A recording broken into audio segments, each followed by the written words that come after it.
যদি আপনি জেনা থেকে বেঁচে থাকতে পারেন, আল্লাহ পাক আপনাকে সাক্ষাৎ মৃত্যুর হাত থেকেও বাঁচাতে পারেন। এটা আমি এমনি এমনি বলি নাই, আমি দলিল দিচ্ছি। জেনা এমন একটা পাপ, যেই পাপ থেকে যদি কোনো যুবক নিজেকে বাঁচাতে পারে, আল্লাহ পাক তাকে সাক্ষাৎ মৌতের হাত থেকেও বাঁচাতে পারবে ইনশাআল্লাহ। কিভাবে? 3 বন্ধু যাচ্ছে রাস্তা দিয়ে, হঠাৎ করে ঝড়, বন্ধু 3 জন ঢুকে গেল গুহার মধ্যে। কিসের মধ্যে? গুহায়, যে পাহাড়ি এলাকায় আপনারা থাকেন যারা, গুহার মধ্যে। হঠাৎ করে পাহাড়ের পাথর দিয়ে গুহার মুখটা বন্ধ হয়ে গেল। এখন খোলার কোনো অপশন নাই। সবাই বলছে এখন 3 জন, এখন তো আমরা বের হতে পারবো না। সবাই সবার নেক আমলের ওসিলা দিয়ে আল্লাহর কাছে দোয়া করো। কিসের ওসিলা দিয়ে? নেক আমলের ওসিলা দিয়ে দোয়া করতে হয়। যে হাদিস, এই ছেলে বলছে, যুবক ছেলে, আল্লাহ আমার একজন চাচাতো বোন ছিল। কে ছিল? এই যে বয়ফ্রেন্ড গার্লফ্রেন্ড, খালাতো বোন, চাচাতো বোন। এখন তো বিচ্ছিরি অবস্থা।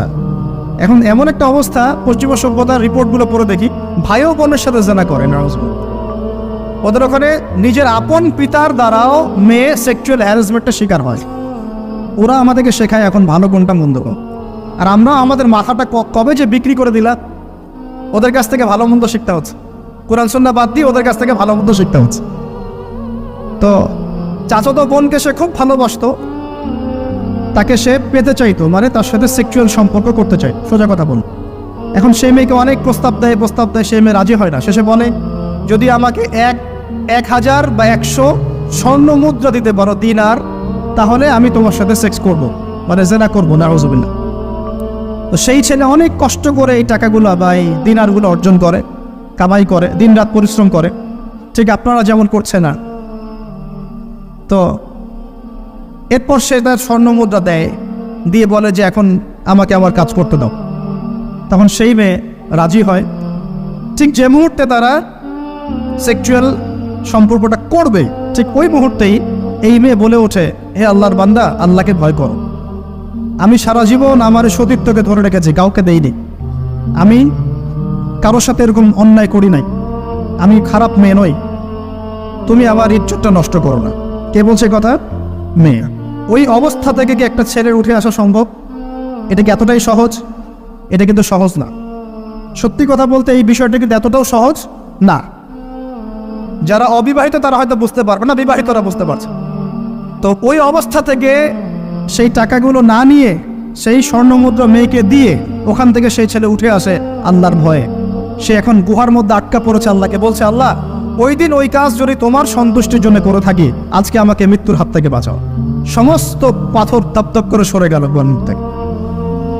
এটা কিন্তু কোনো গাল গল্প নাই, এটা বনু ইসরায়েলের ঘটনা, সত্য ঘটনা।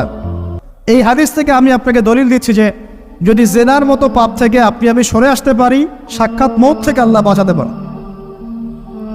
প্রিয় ভাই, সেই যুবক আরশের ছায়া ছায়া পাবে যে তার যৌবনকালটাকে আল্লাহর পথে কাটিয়েছে, এবং যাকে কোনো সুন্দরী মেয়ে জেনার জন্য আহ্বান করে, সে বলে আমি আল্লাহকে ভয় করি। আমরা তওবা করি, আমরা কোনো প্রকার জেনার পাবে যাব না ইনশাআল্লাহ। যদি হারাম কোনো সম্পর্ক থেকে থাকে, আজকেই এই নাম্বার ডিলিট করে ফেলতে হবে। আল্লাহ পাক তৌফিক দান করুন। ডিলিট করার আগে আবার ফোন করে বলেন না যে আজকে থেকে আর কথা বলবো না, তাহলে এই কথা আর কোনোদিন শেষ হবে না। একবারই বন্ধ, ডিসকানেক্টেড। কার জন্যে? আল্লাহর জন্যে। এবং এটা করার পরে আল্লাহকে বলতে হবে, আল্লাহ, শুধু তোমার ভয়ে এবং তোমার সন্তুষ্টি পাওয়ার জন্যে আমি জেনা থেকে বেরিয়ে আসলাম। আল্লাহ, তুমি আমাকে হেদায়েত দাও, ইমান দাও, আমল দাও, এবং তোমার রাস্তায় আমাকে বেহিসাব রিজিক দাও। এবং নেককার কুমারী, নেককার প্রেমময়ী, তাকওয়াবাদ, মুত্তাকি একজন স্ত্রী আল্লাহ তুমি আমাকে দান করো ইনশাআল্লাহ। আল্লাহ পাক আপনাকে দান, আল্লাহ পাক দান। আল্লাহ পাকের জমিন প্রশস্ত, আল্লাহর হাত প্রশস্ত। আল্লাহর হাতকে সংকীর্ণ মনে করবেন না, আল্লাহর জমিনকে সংকীর্ণ মনে করবেন না। আল্লাহ পাক যাকে ইচ্ছা বেহিসাব রিজিক দিতে পারে ইনশাআল্লাহ। আল্লাহ পাক আমাদের সবাইকে বেহিসাব রিজিক দান করুন বলি আমিন। নবী সাল্লাল্লাহু আলাইহি ওয়াসাল্লাম বলেছেন, কিয়ামতের মাঠে আল্লাহ পাক 7 শ্রেণীর মানুষকে এই আরশের ছায়ায় ছায়া দিবেন। কত শ্রেণী? যুবক ভাইরা হাদিসটা খুব ভালো করে শোনেন, কারণ এখানে সবগুলো হওয়ার মতো সম্ভাবনা আপনার আছে। 7টা শ্রেণীর অন্তর্ভুক্ত হওয়ার সম্ভাবনাই যুবকদের আছে, সবার নাই। 1 নম্বর হচ্ছে ন্যায়পরায়ণ শাসক। সুযোগ আছে তো? শাসন ক্ষমতা খারাপ কিছু না, কিন্তু শাসন ক্ষমতা পেয়ে যদি মানুষ ন্যায় বিচার করে ভালো। যদি জুলুম করে তাহলে আল্লাহর সামনে জবাবদিহি করতে হবে। That's all. 2 নাম্বার, সেই ব্যক্তি যার অন্তর মসজিদের সাথে ঝুলন্ত থাকে। কার সাথে? মোবাইলের সাথে না। কার সাথে? এখন অন্তর কার সাথে ঝুলন্ত থাকে? মোবাইলের সাথে। মসজিদের সাথে অন্তর ঝুলন্ত মানে কি? এটা কি সত্যি সত্যি কলিজে ঝুলা আছে না রূপকথা? মানুষ তো রূপক অর্থ বুঝতে পারে না। মানে আপনি নামাজের জন্য, জামাতে নামাজ পড়ার জন্য উদ্গ্রীব হয়ে থাকেন, এটা হলো মসজিদের সাথে ঝুলন্ত হৃদয়। এরপর সেই ব্যক্তি, সেই যুবক যে তার যৌবনকালটা আল্লাহ পাকের ইবাদতে কাটিয়ে দিয়েছে। সুযোগ আছে না? আছে কি নাই? যুবকদের সুযোগ আছে কি নাই? 4 নাম্বার, সেই ব্যক্তি বা সেই 2 ব্যক্তি যারা একে অপরকে আল্লাহর জন্য মহব্বত করে। বয়ফ্রেন্ড গার্লফ্রেন্ড ট্রেডিশন বলা হচ্ছে না, বয়ফ্রেন্ড গার্লফ্রেন্ডের হারাম জেনার ভালোবাসা বলা হচ্ছে না। কি বলা হচ্ছে? দিনের জন্যে, আল্লাহর জন্যে দুজন পরস্পরকে ভালোবাসে, আল্লাহর জন্যেই বিচ্ছেদ ঘটে। 5 নাম্বার, সেই ব্যক্তি যাকে, যুবক ভাই শোনেন ভালো করে, সেই ব্যক্তি যাকে কোনো সুন্দরী নারী জেনার জন্যে টাকে। সুন্দরী উচ্চ বংশের কোনো মেয়ে নিজেই জেনা করার জন্য ডাকে, কিন্তু যুবক বলে আমি আল্লাহকে ভয় করি, ইন্নী আখাফুল্লাহ, আমি আল্লাহকে ভয় করি। এরকম যুবক আছে এখনো বাকি সমাজে? এখন তো ইচ্ছা করেই মানুষ জেনা করে। এখন তো জেনা এত সহজ, মানুষ 1000, 1500, 2000 টাকা দিয়ে জেনা করতে পারে। এই সমাজে জেনা সহজ, বিয়ে হয়েছে কঠিন। আর কে? আর সেই ব্যক্তি যে এত গোপনে দান করে, যার বাহাত জানে না ডান হাত কি দান করেছে, যার বাহাত জানে না ডান হাত কি দান করেছে। আমাদের মতো নয় যে 10,000 টাকা দান করলে সবাইকে না জানানো পর্যন্ত ঘুম হচ্ছে না, এমন নয়। দান এমন গোপনে করে যে তার বাহাত জানে না ডান হাত কি দান করছে। আল্লাহ পাক আমাদের সবাইকে গোপনে দান করার তৌফিক দেন। এর মানে এই না যে প্রকাশ্যে দান করা যায় না, প্রকাশ্যেও দান করা যায়। অন্যকে উৎসাহিত করার জন্যে প্রকাশ্যেও দান করা যায়, কিন্তু গোপন দান আল্লাহর কাছে অনেক বেশি পছন্দের। আর 7 নাম্বার, সেই ব্যক্তি যে নীরবে নিভৃতে গোপনে আল্লাহর কথা স্মরণ করে কাঁদে এবং তার চোখ দিয়ে অশ্রু প্রবাহিত হয়। এই 7 শ্রেণীর মানুষকে আল্লাহ পাক কিয়ামতের মাঠে আরশের ছায়া দিবে ইনশাআল্লাহ। আমরা কি পেতে চাই? আল্লাহ পাক এই আরশ সবার আগে সৃষ্টি করেছেন। তারপর কি সৃষ্টি করেছেন? কলম। কে? কলম। কলম সৃষ্টি করে আল্লাহ পাক বলেছেন উকতুব, লিখো। কলম বলছে মাযা আকতুব, আমি কি লিখবো? আল্লাহ বলছেন কিয়ামত পর্যন্ত যা হবে সব লিখো। লাউহে মাহফুজে কলম লেখা শুরু করেছে, কিয়ামত পর্যন্ত যা হবে সব লেখা হয়ে গেছে অলরেডি। অতএব রিজিক নিয়ে আপনার টেনশন করার কোনো দরকার নাই, যা লেখা হয়েছে পাবেন ইনশাআল্লাহ। যদি হালাল পথে চান হালাল পথে পাবেন, হারাম পথে চাইলে হারাম পথে পাবেন। আপনি যা তাকদিরে আছে এর বাইরে আপনি কিছু পাবেন যতই চেষ্টা করেন। আল্লাহ পাক আমাদের সবাইকে তাকদির নিয়ে সন্তুষ্ট থাকার তৌফিক দান করুন। এরপর আল্লাহ পাক এই মহাবিশ্ব সৃষ্টি করেছেন 7 আকাশ, 7টা মহাবিশ্ব। কয়টা? 7টা, মাত্র 6 দিনে। কয় দিনে? 6 দিনে। ফি সিত্তাতি আইয়াম, 6 দিনে। আল্লাহ পাকের একদিন কিন্তু আমাদের দিনের মতো নয়। সূরা মাআরিজের মধ্যে আছে আল্লাহ পাকের একদিন আমাদের 50,000 বছরের সমান। কত হাজার বছর? 50,000 বছর। কিয়ামতের মাঠটাও হবে, ওই দিনটাও হবে 50,000 বছর। ওই 50,000 বছরের সমপরিমাণ দিনে কেউ যদি পিপাসার্ত না থাকতে চায়, হাউজে কাউসারের পানি চায়, সে যেন কোনো বেদাতি আমল না করে, নবীর সুন্নতের উপর থাকে। ইনশাআল্লাহ নবী সাল্লাল্লাহু আলাইহি ওয়াসাল্লাম তাকে হাউজে কাউসারের পানি পান করাবে ইনশাআল্লাহ। ওই 50,000 বছরের সমপরিমাণ দিনে যদি আমরা তীব্র রোদে কষ্ট পেতে না চাই, আরশের ছায়া পেতে চাই, তাহলে এই 7 শ্রেণীর অন্তর্ভুক্ত হওয়ার চেষ্টা করতে হবে। আল্লাহ পাক তৌফিক ইনায়াত করুন। আমরা কি বলি? আমরা বলি ওয়াকুলিল হাক্কু মির রাব্বিকুম, সত্য আল্লাহর পক্ষ থেকে আসে। আমরা বলি যে অদৃশ্যে বিশ্বাস না করা পর্যন্ত কেউ মুমিনই হতে পারবে না। ইমানের কয় পিলার? ইমানের কয় পিলার? 6 পিলার। আমানতু বিল্লাহি, আল্লাহর প্রতি বিশ্বাস করলাম, ওয়া মালাইকাতিহি, তার ফেরেশতাগণের প্রতি, ওয়া কুতুবিহি, আল্লাহ পাকের আসমানি কিতাব সমূহের প্রতি, ওয়া রুসুলিহি, আল্লাহ পাকের রাসূলগণের প্রতি, ওয়াল ইয়াউমিল আখির, পরকালের প্রতি, ওয়াল কদরি খায়রিহি ওয়া শাররি, তাকদীর বা ভাগ্যের ভালো মন্দের প্রতি। এই 6টার একটাও কি চোখে দেখা যায়? আল্লাহকে দেখেছেন? ফেরেশতা দেখেছেন? আমাদের নবীকেও কি দেখেছেন? শুধু কোরআনটা আপনি চোখের সামনে দেখছেন, আর কিচ্ছু আপনি দেখছেন না। পরকাল দেখেছেন? তাকদীর, ভাগ্য দেখেছেন? কিচ্ছু দেখি নাই। এই 6টা পিলারে বিশ্বাস না করতে পারলে কেউ মুমিন হতে পারবে না। পারবে? আলিফ লাম মিম যালিকাল কিতাবু লা রাইবা ফি হুদাল লিল মুত্তাকিন। কারা মুত্তাকি? আল্লাযীনা ইউমিনুনা বিল গায়বি। এই যে 6টা গায়েবে যারা বিশ্বাস করে এরা হলো মুমিন, মুত্তাকি। তাহলে আমাদের জ্ঞানের ভিত্তিটা কি? আমরা অদৃশ্য বিশ্বাস করি, আর ওদের জ্ঞানের ভিত্তি হচ্ছে ওরা চাক্ষুষ যা দেখে তাতে বিশ্বাস করে। এই জায়গাতেই তো পার্থক্য জ্ঞানতাত্ত্বিক। এই কারণেই ওরা ফেরেশতায় বিশ্বাস করে না, আল্লাহ বিশ্বাস করে না, নবী রাসূলগণে বিশ্বাস করে না। তারা বলছে আল্লাহর সন্তান আছে, নাউযুবিল্লাহ। হ্যাঁ, তারা আসমানি কিতাবে বিশ্বাস করছে না, তার ধর্মের কনসেপ্টে বিশ্বাস করছে না। তারা পরকাল, পুনরুত্থান, হাসর, কিয়ামত, মিজান, পুলসিরাত কিছুই বিশ্বাস করে না। বিশ্বাসগত পার্থক্য এখানে। এখন মুমিন মুসলিম হিসাবে আমরা বিশ্বাস করি আল্লাহ পাকের ফেরেশতা আছে না নাই? আছে। এখন এই ফেরেশতারা 8জন ফেরেশতা, বড় বড় 8জন ফেরেশতা, তারা আল্লাহ পাকের আরশটাকে ধরে রেখেছে। কয়জন ফেরেশতা? 8জন। এই 8জন ফেরেশতা আল্লাহর আরশকে টেনে নিয়ে আসবে কিয়ামতের মাঠে। বলেন সুবহান। আল্লাহ পাকের এমনও ফেরেশতা আছেন যারা একটা ফুৎকার দিবে, জাস্ট একটা ফু, এক ফুৎকারে পুরো মহাবিশ্ব ধ্বংস হয়ে যাবে। এত শক্তিশালী ফেরেশতা আছে আল্লাহ পাক। আমরা যখন মায়ের গর্ভে ছিলাম, এরকম একজন ফেরেশতাই আল্লাহর পক্ষ থেকে রূহ নিয়ে এসে মায়ের গর্ভে ফুঁকে দিয়েছে, এবং আল্লাহর হুকুমে 4টা বিষয় লিখে দিয়েছে। আমরা প্রত্যেকে যখন মায়ের গর্ভে ছিলাম, বয়স ছিল 4 মাস 10 দিন। আমরা তো সব ভুলে গেছি এখন, এগুলো মাত্র 4 মাস 10 দিন। এখন শরীরে শক্তি আছে তো, এই জন্য শৈশব, বাল্যকাল সব ভুলে গেছে। আবার একদিন শরীরে শক্তি থাকবে না, তখন আবার আল্লাহ আল্লাহ করা শুরু কর। 2 দিন ডায়রিয়া হলেই আল্লাহ আল্লাহ শুরু হয়ে যায়। যখন সুস্থ থাকে আল্লাহর বিরুদ্ধাচারণ করে, আল্লাহ বলতে কেউ নাই।